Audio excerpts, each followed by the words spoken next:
r/no sleep. Hosted by you/Reggaejunkiegee. Whatever we have disturbed from the old bell tower near my house has started to affect my town. Part 1. In 2017, me and a couple of friends went to an old bell tower looking for an adventure. I could never have even imagined what horror lay in wait for us. We barely made it out alive, and one of our dearest friends went missing. 5 years later, we returned to look for him. There had been recent sightings near the tower. We assembled a small crew, and against our best judgment, we went back. What happened there has scarred me physically and mentally for life. We managed to escape again, only just. But then people started going missing around town. Everybody is keeping it all hushed up, nobody talks about what's going on, and now it seems to be spreading like wildfire. I really hoped this was all over. In the week after we got out, there was a night they didn't show up outside my window, and I felt the biggest weight off my shoulders. But now things seem to be getting worse. My dad, who works in a distillery, has a shift rotation every 4 weeks: day shift, 7 a.m. to 3 p.m., twilight shift, 2:30 p.m. to 10:30 p.m., and night shift, 10 p.m. to 7:30 a.m. After Ash, Dennis, and Sean started showing up at my window, I had to tell him about it. His twilight shift started the next day, on Monday. I begged him to believe me, but he assumed I was just talking about suspicious people hanging around after dark, and that's what he told the police. I can't say I blame him for not believing me, but it still annoyed me. My dad's work is a little over an hour away, so he sometimes gets home on a good night at 11:30. Sometimes it can be midnight before he gets in. I told him they always show up at midnight, when the bells ring. He just nodded along, only half listening. I'm fucking 19, not 9, I'm not lying, but he just thought I was trying to play some kind of joke. That night, I heard the bells and I ran to get him. He was still awake, getting his sleeping pattern in check for the awkward shift times.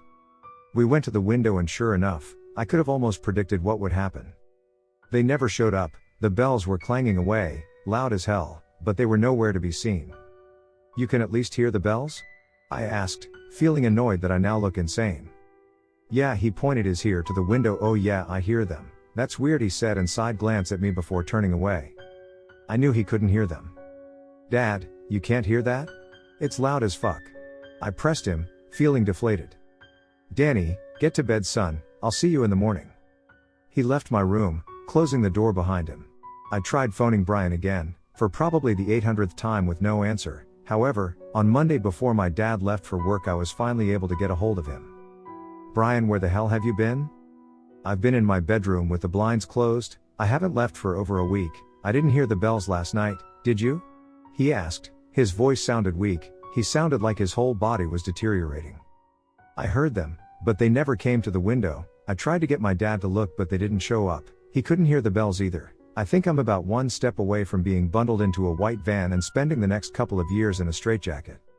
Brian laughed. I need to get out of here, Danny. This is no way to live. If I have to look at another pot noodle, I think I'm gonna have a mental breakdown. I've been shitting through the eye of a needle, man.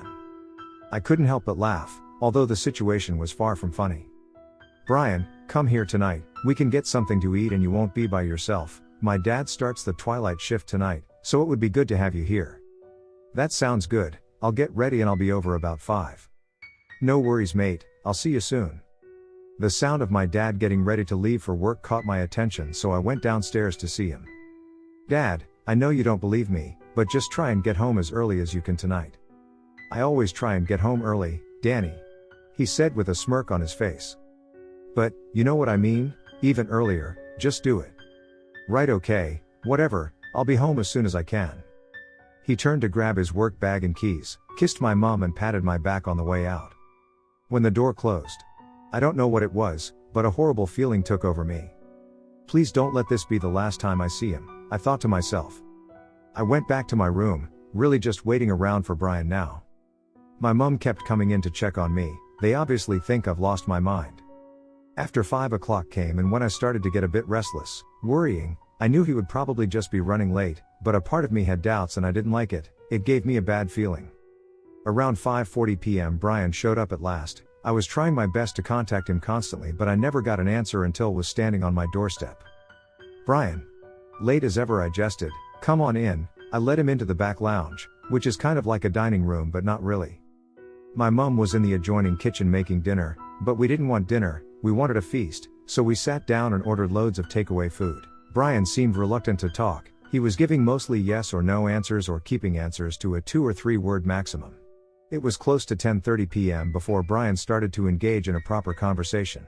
He was asking about my dad. Did you say he finished at 10:30? Yeah, I've told him to try and get away fast and get home early. He still thinks I'm a loony though. Brian laughed. Well, hopefully he gets home sharpish. My mum popped her head into my room. I'm going to bed, boys. Good night, Brian, she said. Night. We both responded at the same time. There was a few moments of silence, then Brian piped up again. What do you think it is? In the bell tower, I mean. I haven't got the slightest idea. Some unbelievably belligerent and malicious thing that takes people. I wouldn't even know what to call it, I said. I genuinely had no clue. People always said witches haunted that area. Maybe it's them, or maybe they summon something or some things that go out of control. I don't know, I'm just wondering. Brian bowed his head. We played a couple of games of FIFA before I got bored because Brian always annihilated me. Felt like we were waiting forever before I noticed the clock was finally nearing 11:30. I waited anxiously by the window looking for my dad's car. 11:30 came and went, nothing. 11:40, still nothing. As the clock approached 11:50, I started to panic. Only a matter of time before the bells chime and they show up outside. I was pacing back and forth. Hurry up, Dad. I spoke to myself as Brian sat nervously watching me. A flash of headlights outside caught me off guard. I shot over to the window. It was the police, driving up and down the street. I looked at the clock again. 11:55 p.m. My heart sank. Then a loud clicking of the deadbolt being unlatched and the front door opening startled me. I ran to the top of the stairs and looked down. My dad was stumbling through the doorway looking disheveled. Dad. You're finally home. I smiled. He ambled into the hallway and glanced at me before shaking his head. He looked tired and fed up. I'm going to bed, he mumbled. I could barely make out what he said. He climbed the stairs and pretty much pushed past me as he made his way to his bedroom, shutting the door behind him. I went back to my room where Brian was eagerly awaiting my return. Headlights caught my attention from the window again. I saw the police car driving back and forward for another few minutes. We both eyed the clock as the second hand seemed to be in no rush to tick its way to midnight. That last 30 seconds felt like 30 minutes. 3, 2, 1. We both held our breath. I looked at Brian. Tick, tick, tick. The sound of the clock was all we could hear. I looked back up. 12:01 a.m. The bells didn't ring. I darted to the window and looked outside. The police car was parked about 2 houses over. There was absolutely nothing else to see. I smiled and turned to Brian. There's nothing there. I said. I exhaled and my mind felt pure relief. Brian didn't want to believe anything too soon, but I could see the tension in his body begin to wane. I looked out again. The police car was gone. Maybe it worked then, maybe nothing happened because other people would find out or other people would see? I don't know, I don't care. I would finally be able to sleep worry-free, even if just for one night. Brian began to ease up some more. Maybe it's over, he said, seeming unsure of his words. Maybe, I responded, gazing out the window. Game of FIFA? Brian's mood seemed to shift in an instant. Honestly, man, I just want to sleep, I replied. Brian laughed. Shitebag. I smiled and looked out the window one last time. It was 10 past midnight and still nothing. I could not have been happier in that moment.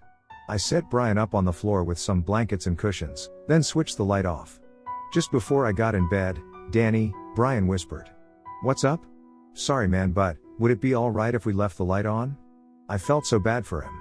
Or just any light. I can't handle total darkness. I'm sorry, man. He sounded upset.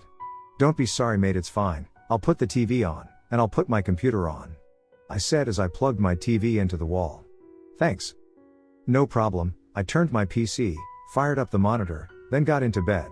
I put a random channel on. They were showing A Nightmare on Elm Street. I saw Brian turn away from the TV. I switched it over to Comedy Central. 2 episodes of the Reggaejunkiegee show, then 2 South Park were on the guide. Perfect. I lay back and tried to turn my brain off. My mind was still racing. It always was. I had trouble sleeping ever since the first day in the bell tower. It was barely past 1 a.m. when the hall light went on. The slit of light at the bottom of my door caught my attention. Dad must be going for a piss, I thought to myself. My vision was a little blurry because I was about 5 seconds away from dozing off, but I could make out the shadows of feet walking down the hall towards the toilet. I closed my eyes. Footsteps coming back along the hall seemed to wake me, or Was I even asleep there? Back again towards the toilet. I heard mumbling, quiet and incoherent mumbling. Back past my room again. And again. Then, they stopped. They stopped right at my door. I looked at Brian to see if he noticed what was happening. All I could see were his wide eyes staring at the two shadows at the bottom of my door. He had pulled the blanket up, almost completely covering his face. After a couple of very long minutes, the shadows walked away again, in the direction of the stairs. I didn't know what to think. Should I be worried? Danny, what's going on? Brian's muffled voice came from beneath his blanket. I don't know, I think my dad's sleepwalking or something. Go and look. Brian jerked his thumb in the direction of the door. Fuck off, I'm not looking. I snapped back. So you're just gonna let a random person walk around your house? It's obviously not a random person. They came from the end of the hall. That's my mom and dad's room. There's nothing else up there. Right, okay. Brian didn't believe me for some reason. It was my dad, I just didn't understand what he was doing or why. After about half an hour we heard rummaging downstairs, things being moved, lots of walking around and my dad's voice talking. I looked at Brian again, he had fallen asleep. I just tried my best to ignore whatever he was doing and get to sleep myself. Not that it was easy, I did eventually fall asleep.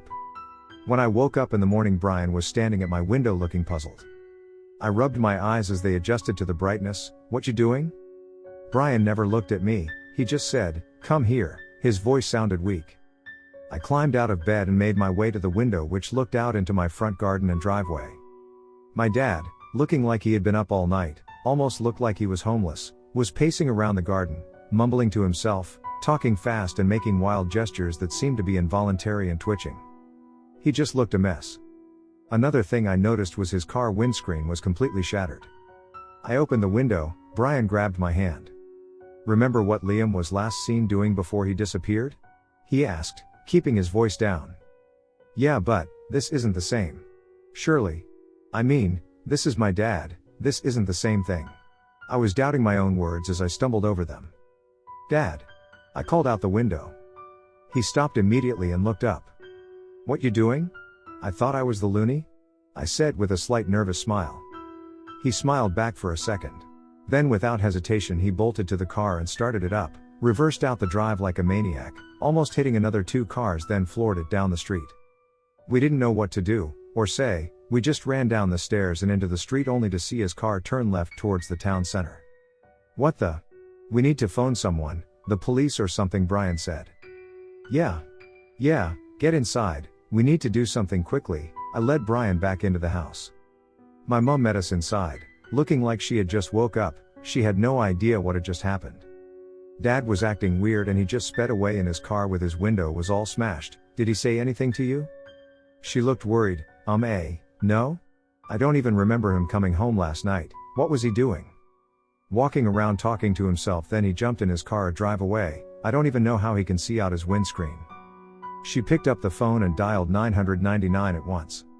A swift 3 hours later, 2 officers are sitting in my lounge asking my mom a series of questions while Brian and I were standing listening at the doorway. They seemed to be taking nothing too seriously.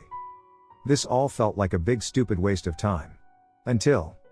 I can't be 100%, maybe I am finally losing it. But. The officer taking notes and more or less nodding along to the entire conversation. I could swear he looked at me and smiled, for a split second. A large crooked smile that seemed to disappear almost instantly, but his glowing yellow eyes burned right into mine for what felt like an eternity. It lasted less than a second, but that look is permanently imprinted in my mind and I can't shake it off. My blood ran ice cold, as I watched them both get up and move slowly towards my mom as she took a sip of her coffee. Part 2. Mom. I yelped, holding my arm outstretched. She looked over to me, barely noticing the advancing policeman. Brian looked shocked and confused at my outburst, like he was ready to run, but didn't know why. Get back! I screeched as one of the officer's glowing yellow eyes met mine. His foaming black-toothed grin gave me a feeling of being stabbed in the stomach. The room began to distort and twist. I could have sworn I was spinning, where the rest of the world was. The sun had more or less disappeared and darkness began to creep in all around me. I hunched over in pain as I watched the other officer slowly extend his hand. My mom gazed at him, seemingly in a trance-like state. I struggled to force any more words from my mouth. My mom took his hand and slowly stood up, eyes locked with the officer. "Thank you for your time, Mrs. Cochran," he said. In a flash I found myself on the ground retching, feeling vulnerable and weak. I looked up, my mum was shaking hands with the policeman. "Thank you so much for coming, if I hear anything I'll phone straight away," she said. "Danny, you okay?" I looked round and saw Brian kneeling on the other side of me looking concerned. My mum and the police officers noticed and dashed to pick me up. My mum was panicking and the two officers helped me to my feet. "You all right there, son?" the older one asked. My head was still spinning. Did I just imagine that? I thought to myself. I'm fine, I'm okay, I just felt dizzy and a bit sick. I replied. The younger guy helped me to the couch. I was wary of him touching me after that smile I saw earlier, but he seemed normal, he seemed absolutely fine. "Thanks. Honestly, I'm okay," I reassured them while trying to motion to my mum to get them out of the house. "Okay, as long as you're feeling better," the younger officer said, flashing a wide grin of perfect white teeth, in stark contrast to earlier. Could I be sure I saw that? Maybe I did imagine it. I watched from the window as the two officers hastily left and got into their car. As they pulled away, the younger officer side glanced at me and winked, his eye changing from white to yellow for a split second before they were out of view. I stood with my mouth hanging open. Brian put a finger under my chin and closed my mouth for me. "What's wrong, Danny?" Brian looked worried. "That guy, the police guy, he was different." "Different, how?" Brian asked. I turned and looked at him, shaking my head. "Like bell tower different." His eyes and face, something wasn't right. I began feeling the stabbing pain in my stomach again. "Maybe you just imagined it, everything seemed fine to me. Except you almost dying," he sniggered. "I don't know, man. Maybe, I feel sick, I need to lie down on my newt, then we're going to look for my dad." Brian quickly realized it wasn't a time for joking around. He took on a more serious demeanor. "Head upstairs and lie down, I'll get you in 15 minutes. He patted my back as I walked away. Lying staring at my ceiling, I couldn't help but question my own sanity. Nothing had ever happened outside of the bell tower before. Then again, Sean and the others had been showing up outside my house. Maybe whatever was in there had managed to get out, somehow. My eyes felt heavy, the bell tower plagued my mind, my senses. I felt myself beginning to doze off, the bells rang off in the distance and my body felt heavy, I was slipping away into sleep. I found myself standing within the perimeter of the fence. Sean was kicking the door to the bell tower. It splintered and cracked, eventually bursting open as I looked on, feeling the most unreal deja vu. Simple as that, he chuckled as he turned to me with his face covered in black pulsing veins. The door, the latch and most of the wood holding it in place had completely ripped off. Sean laughed like a maniac as his eyes pulled me closer towards him. I almost fell out of my bed as Brian burst in the room. "Feeling any better?" he asked. My head throbbed as his words rattled the inside of my brain. "Danny, you look like shit," he said as he put his hand on my shoulder. "I'm fine."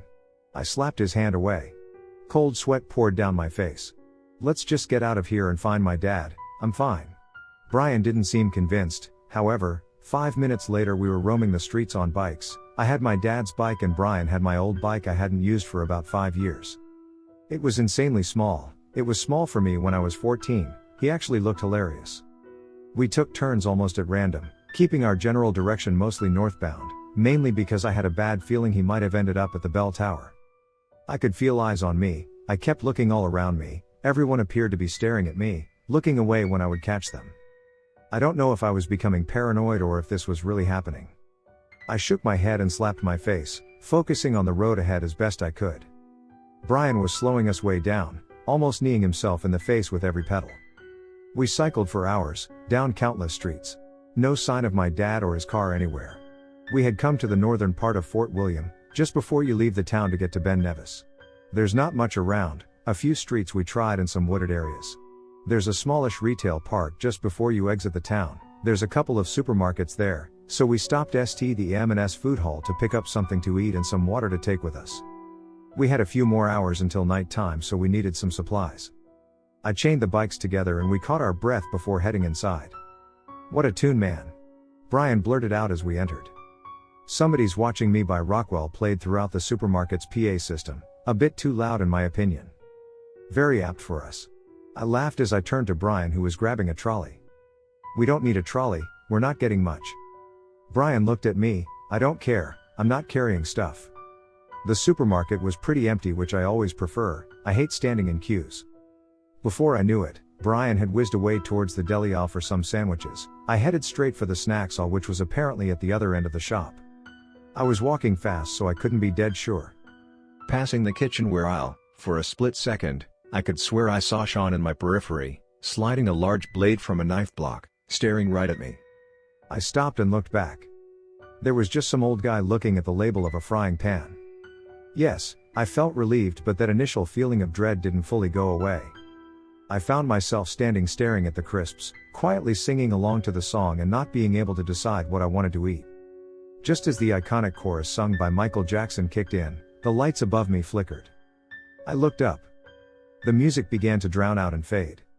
Like I was rapidly being pulled into a tunnel. I heard something else. Humming. Someone behind me was humming with a little help from my friends by the Beatles. The hair on my neck stood up. I began feeling faint as my vision blurred. Danny, are you sure this is the right one? I froze in fear as I recognized Liam's voice. My legs began to give way. I turned to see Liam standing holding a live magpie in his hands. His face was swollen and red, it looked like multiple chunks of flesh had been ripped off. His dead eyes just stared me down as I slowly got lower. Out of nowhere, a large kitchen knife was plunged into the bird, all the way through and right through Liam's hand. Sean was standing laughing wildly. Well, Danny boy? Is it? Liam's dead gaze never faltered. I felt a stabbing pain in my gut. I dropped to the ground, covering my eyes and screaming for help. A hand on my shoulder startled me and I moved away, down the aisle. Danny, what's wrong, man? What's going on? I opened my eyes and saw Brian standing in front of me looking worried. The music blared through the PA, the supermarket seemed calm.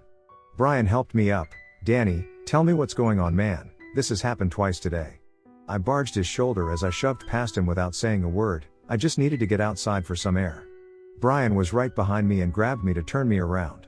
Danny, whatever's happening, you need to tell me, and you need to tell me now. I sighed and looked at the ground. I saw Liam and Sean in there. Earlier today one of the policemen looked like that demon thing, and then I see Liam and Sean in M&S. I don't know what's going on, Brian, but this thing seems to be stalking me. People are going missing and nobody is saying anything about it. I don't know what's going on. I wish I did, but I don't. Brian just glared at me with a look of guilt on his face. I'm sorry, man, it just feels like this is never gonna end. It feels like it's spreading. I know what you mean, Brian said. We need to find out if there's a way we can put a stop to this for good. Find out about the history of the tower and speak to anyone who has worked there for any reason. Maintaining the land, restoration work, anything at all. We track them down, anyone who has any kind of history with the bell tower, and find out as much as we can about it. You never know, Danny, we might just find exactly what we're looking for. I nodded. Brian's little motivational speech was a valiant effort. We really do need to cling on to hope, but we also need to find my dad and make sure we avoid being taken ourselves. I think I know where to start, I said proudly as I looked at Brian. The bell tower fence has signs on it telling you not to go in or climb the fence. They're from a security company. There's always security companies looking after old buildings like that. I'm thinking we try them. I smiled, awaiting Brian's reaction to my brainwave. He never smiled back. So, you mean we're going back there? He said, his voice shaking. No, Brian, I mean yes, but we aren't going in. We're just going to get a name or number of the company in charge of the grounds. Brian looked down at his feet. I don't want to go, Danny, please don't make me go. Brian, we need to. At least come to the woods with me and I'll go in myself. I swear we aren't going any further than the fence. Brian thought for a few moments. To the woods? I'm not going any further, Danny. I'm sorry. To the woods. I'll be 5 minutes max. I hopped on my bike and led the way. The road was quiet and we seemed to get there in no time at all. Right, I'll go in. I'm walking up to the fence and turning back. I'll be no more than 10 minutes. I told Brian. I thought you said 5?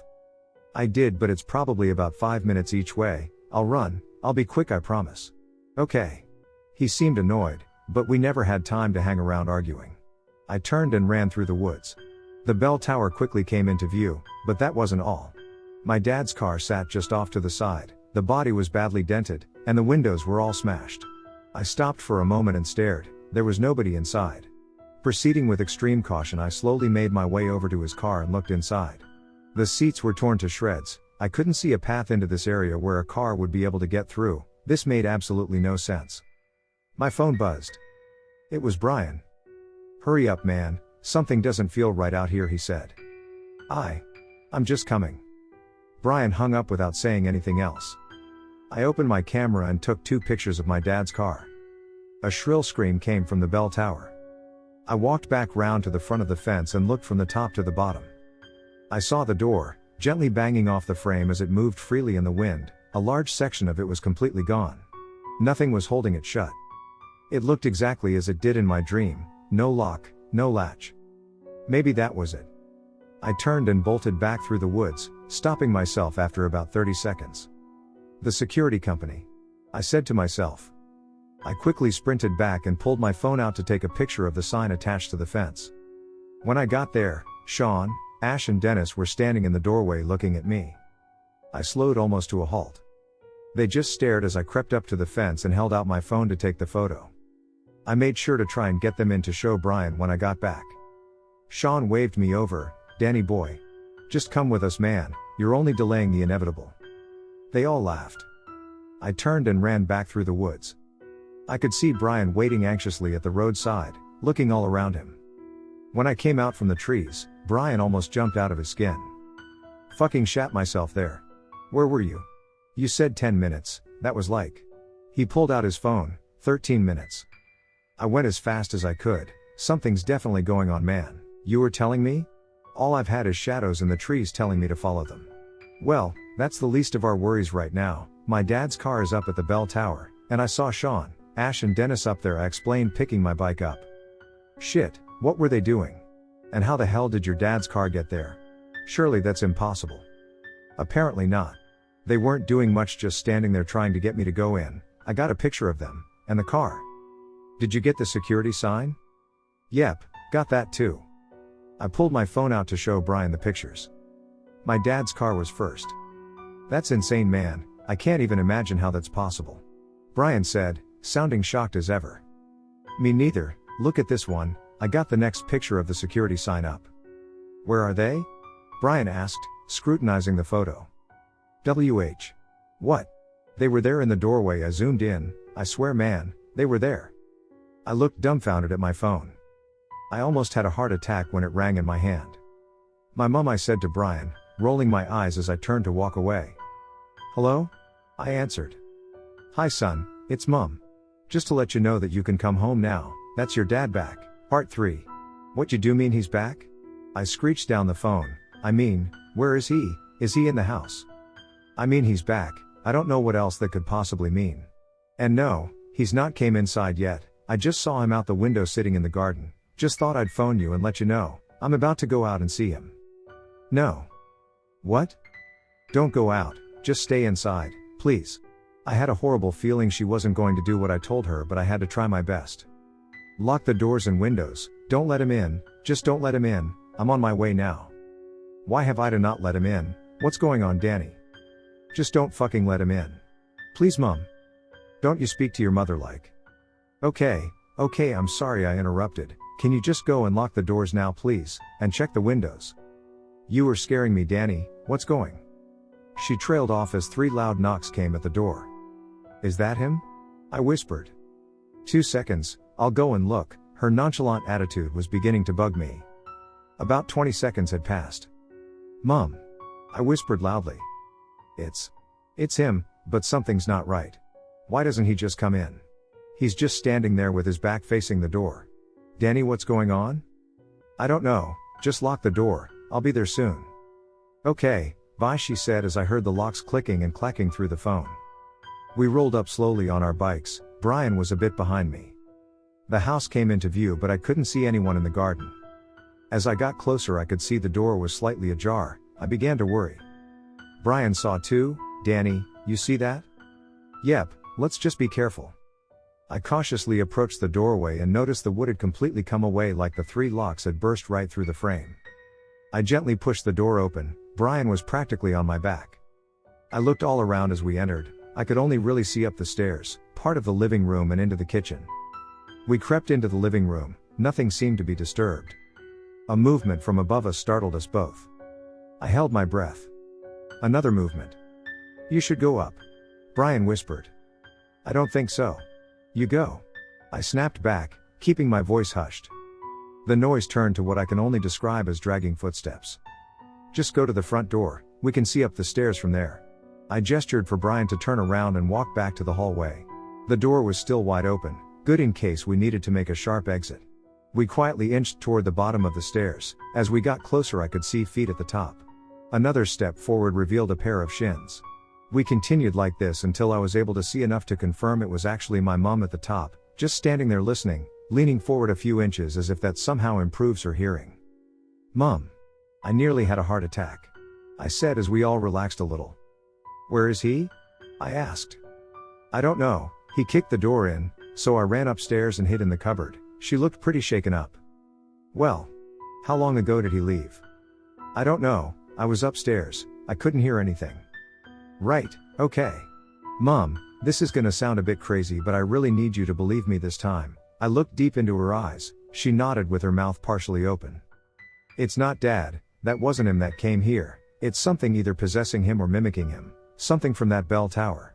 I saw her face change, she was losing interest. "I'm serious, Mom.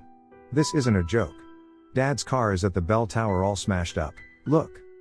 I pulled up the pictures and showed her, her jaw dropped slightly more. "So? Is he in the tower?" she asked, stuttering. "I don't know, I don't think so, but we need to do something to stop all this happening. People around us are disappearing and it needs to stop." She looked at Brian. "Is this all true, Brian? Please don't play games." "It's true.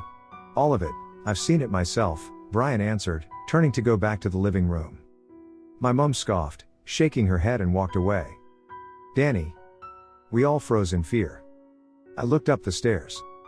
My dad was standing at the top, black pulsing veins wrapped his face, his yellow eyes like laser beams felt like they could have blinded me. "Donnie boy," he growled as he took one step down.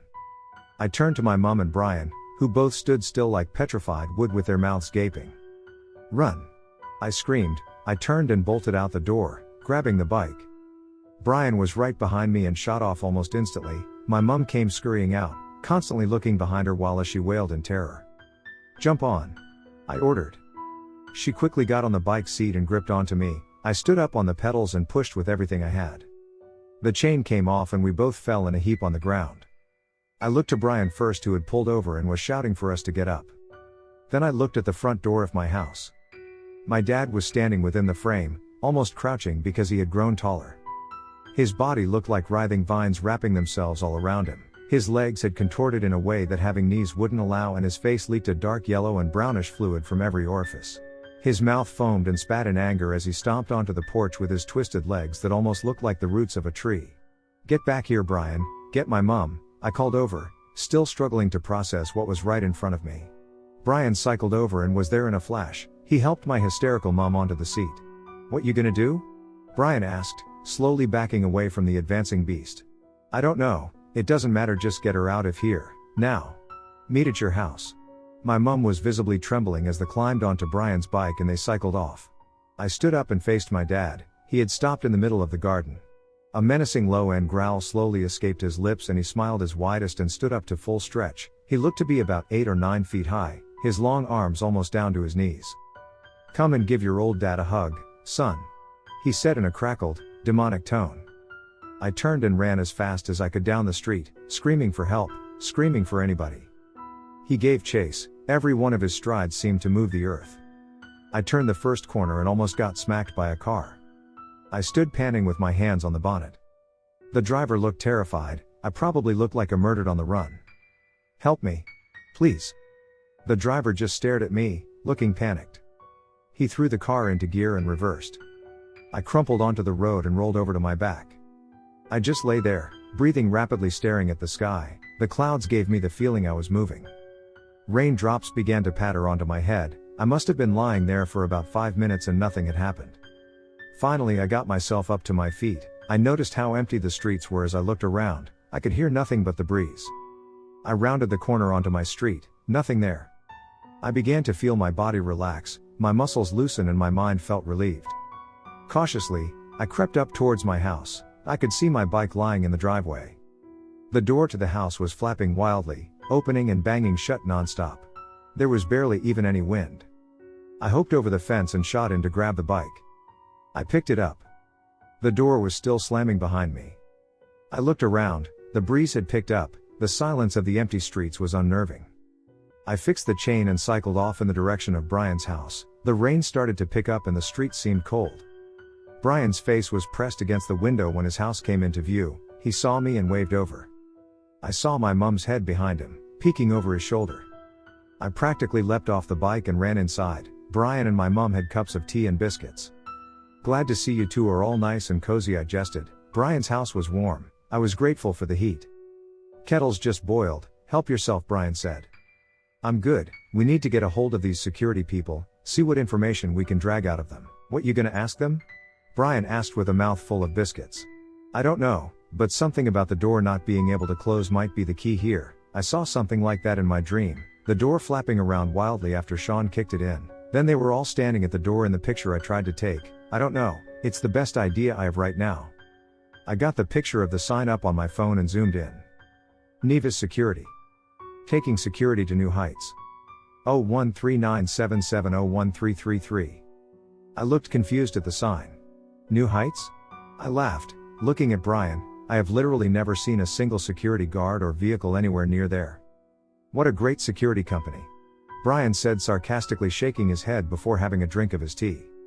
"Anyway, let's phone them," I said, punching the number into my phone. "What is this for? Who is it you're phoning?" My mum butted in. "It's a long story, we don't have time," I replied, listening to the ringing intently, waiting for someone to answer. "Nevis Security." A male voice came from the receiver.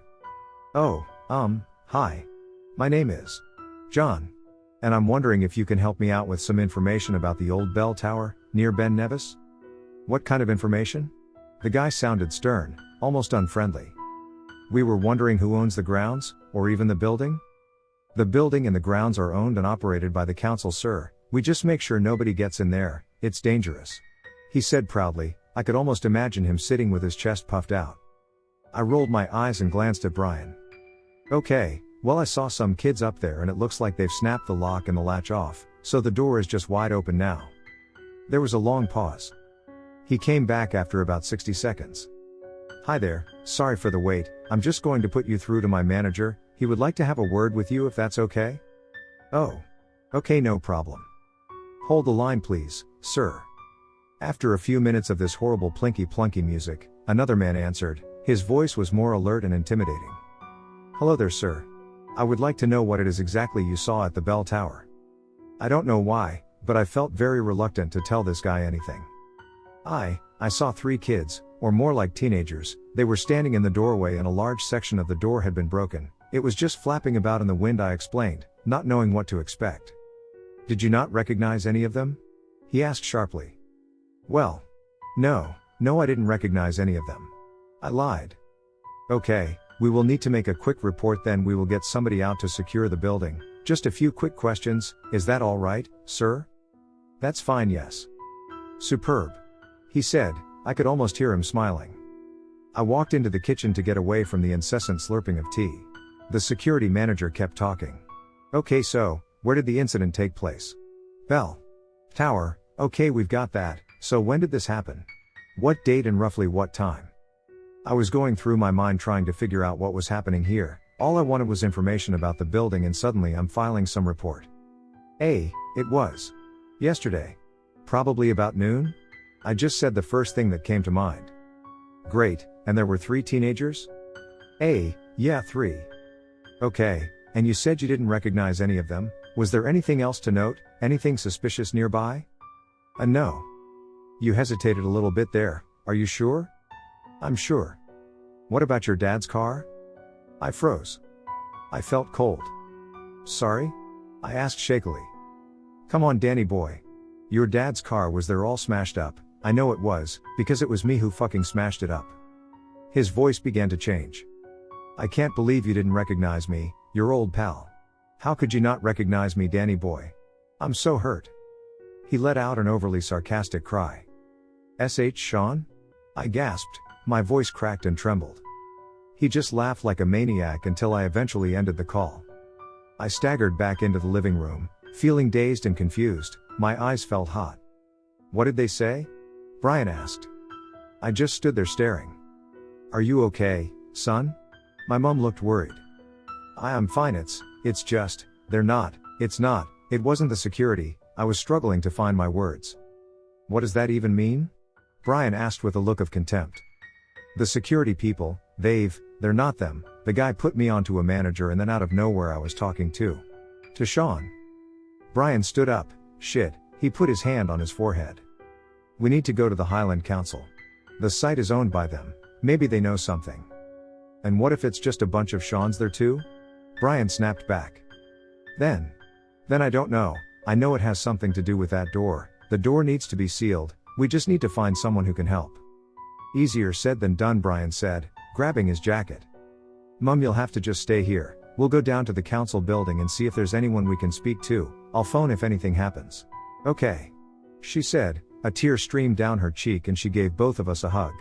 The air around the town seemed thick, like it was difficult to draw a full breath. We cycled to the council building as fast as we could. It's inside an industrial estate that seemed a little on the quiet side. There was something eerie about it. I opened the door to what appeared to be the normal bustling council HQ. I scanned the sign at the reception desk: Council House Repairs, Pest Control, Housing Applications and Rent Inquiries, Register Births, Deaths and Marriages. Planning and Building Standards, that should be it, Desk 7. I scanned the large open plan office building. A tall slender man with a round head and small round spectacles sat by a desk with a huge number 7 on the front. One of us should stay and keep an eye out, I suggested. Brian looked at me. I'll go over, he said. You sure? I don't mind. I'll do it. I'll ask about getting the door sealed, and see if there's any information about what's going on, if anything like this has ever happened before or whatever. Right, okay, I'll just keep watch then. If anything dodgy happens I'll come and get you. Brian shuffled over, looking like a nervous wreck, and sat down. The man's beady eyes seemed to be constantly darting around the room as he spoke. Something about him just seemed shifty. I scanned the room because I could feel eyes on me from somewhere.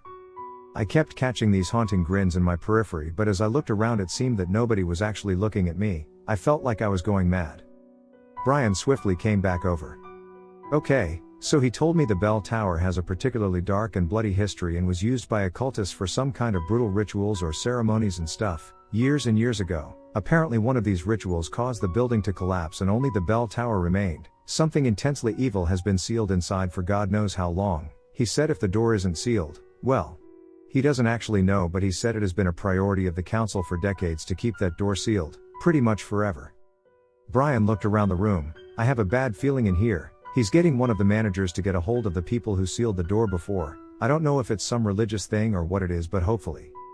We were interrupted by a tall, well-dressed man in a side office calling Brian's name. That must be him, Brian said, quickly turning away. Right in here, sir. The man gestured to the inside of the office with a friendly smile and a nod. Brian disappeared inside. I scanned the room again, checking everyone out. Something wasn't sitting right. I looked back at the door Brian had just entered.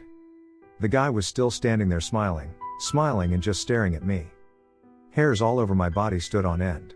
His mouth grew wider and his eyes flashed a bright yellow as he turned and darted into the office, slamming the door behind him. Part 4. I dashed for the office door and grabbed at the handle. The door rattled in the frame, but it wouldn't budge. Everybody turned to look at the crazy guy screaming and frantically kicking and punching a door. I turned around. Most people looked shocked, others not so much. I felt like I could tell exactly who was real and who was not in that moment. After about 15 seconds, 2 heavy-set security officers were bounding towards me. I had nowhere to run. I didn't know what was going to happen. I closed my eyes as they grabbed me. The darkest thoughts crossed my mind as I felt my feet dragging along the smooth tiled floor. Thrown in a heap on the rough ground, I heard cars and people talking. I opened my eyes and was genuinely surprised to find I had been ejected from the building and told not to come back. I beat my head with my hands. Fuck. I sat on the tarmac just staring at the door. I'm so sorry, Brian, I muttered to myself. I sat there for 10 minutes, trying to calm myself down, staring at the door. Not a single person went in or came out. I pulled my phone out and called my mom as I grabbed my bike. I stood ready to go while the phone continued to ring. I tried again. She answered almost immediately. Sorry, I was making tea. Is everything okay? She asked in a frantic voice. No, they're not. I'm coming to get you now. We need to get out of here as soon as possible. Grab anything from Brian's we might need. Food, bottles of water, weapons, anything you can find that might be of any use. I'll be there soon. Cycling on a bike was in no way ideal. We would need to find a car or something. My brakes squealed as I skidded almost into Brian's building. I ran inside to find my mum sitting looking nervous, holding a bag. Everything we need is in here. Where's Brian? She asked, looking behind me and out the window. Brian disappeared. I think he got caught, I replied, not wanting to say too much. She cupped her hand over her mouth. Oh God. We really need to go. This place isn't safe anymore. My mum nodded and threw the bag over her back and we left to get on the bike. I cycled to Sean's house. Seeing his car parked outside gave me some hope. Surely his keys would still be inside. All I have to do is just go in. Stay here on the bike, stay hidden. If you see anyone, don't let them see you. Don't make any noise. I'll be back in 5 minutes. She reluctantly agreed, looking at the ground. I'll be right back, I promise. She looked at me with sad eyes. I turned and crossed the road. The wind slapped my face and clouds began to draw in. Sean's door looked splintered and cracked as if someone had been trying to break it down. It was unlocked, surprisingly. I opened the door and the smell reminded me of somewhere I'd rather be able to forget. Hot musty air filled my lungs. Walking quietly down the hall, every noise had me on edge. The hall opened up into the living room at the end. It appeared to have been completely ransacked. Everything was upturned and strewn across the floor. Everything but the small coffee table in the center. I tried to focus in the dim light. Something was on the coffee table. It was Sean's keys. Immediately I felt threatened just by their presence, so perfectly placed in the middle, like were waiting on me. Something else was happening here. I lightly stepped over the stuff on the floor, looking all around me, waiting for something, but I didn't know what. I picked up the keys, trying to stop them jangling in my hand. I looked all around me again, still nothing there. Carefully, I retraced my steps back to the hallway. The hall seemed darker. I could barely see the end. I could tell the door was still open. The urge to sprint for it was mounting fast, but I still didn't want to make any noise. Floorboards squeaked under my feet. My heart pounded every time I was approaching one of the doors leading into the rooms. They were all closed. At any moment I expected one of them to burst open and for me to be dragged inside.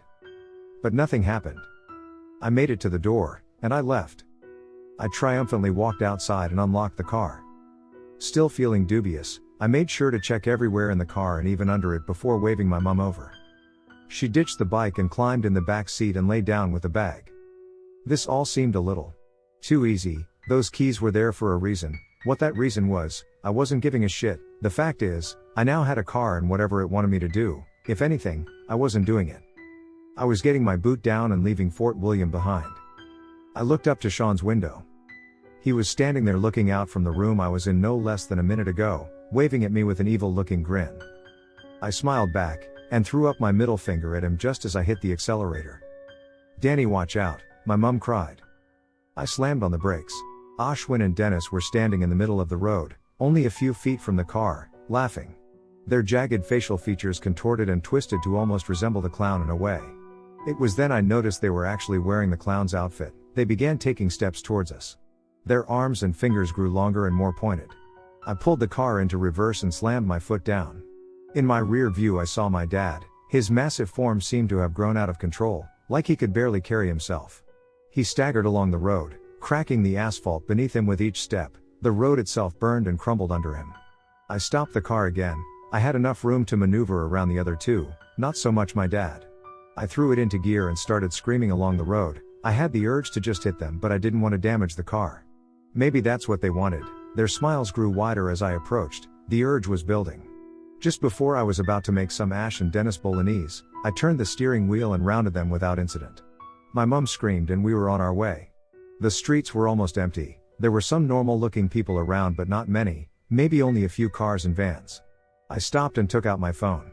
I opened maps and found the nearest city was Glasgow, 74 miles. The plan was, get there, get a hotel and just try to forget about Fort William, start again somewhere else. There was nothing I could do anymore. The town seemed to be dead, as if everyone had left or something worse. "Do you need anything from the bag, anything to eat or drink?" my mum asked from the back seat. "No, I'm too anxious. We just need to get out of here. We're going to Glasgow to stay in a hotel for a couple of nights. We'll see what happens from there." "Do you mind if I sleep?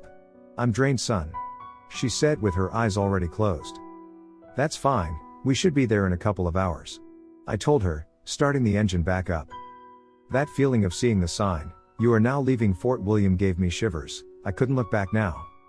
I might be labeled a coward or a bad friend, but there's literally nothing I can do. I can't go and seal the door myself. I can't save anyone now but myself and my mom. The drive was over so fast, no stops, nothing. It was almost 10 p.m. when we pulled into a Premier Inn car park.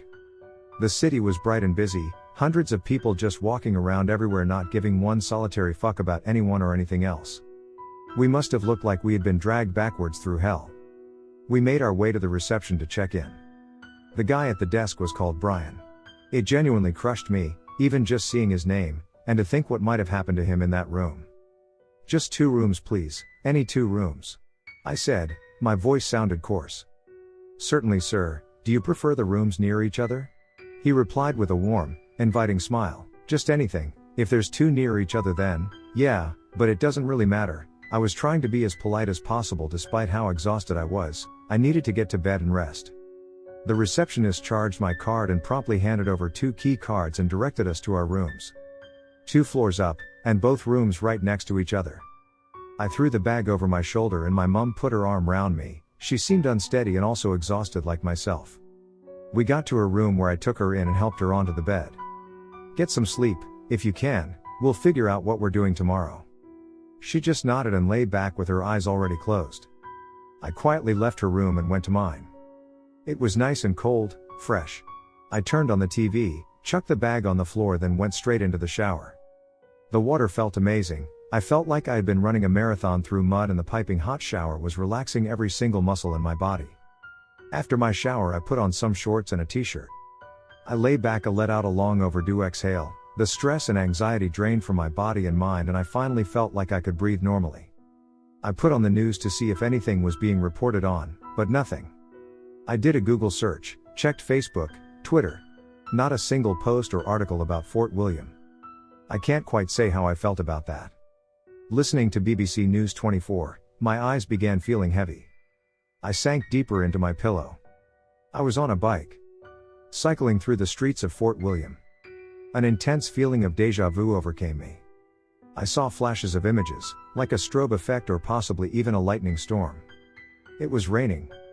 I saw the bell tower. The ground beneath heaved as if it were breathing. Its breathing was in time with my own. I felt drawn to the tower. I saw an image of Liam's emaciated body on the floor of the 5th floor. The door to the bell tower was slamming with force. It broke. The splintered wood got sucked inside and a deafening roar emanated from the building. The bells began to ring.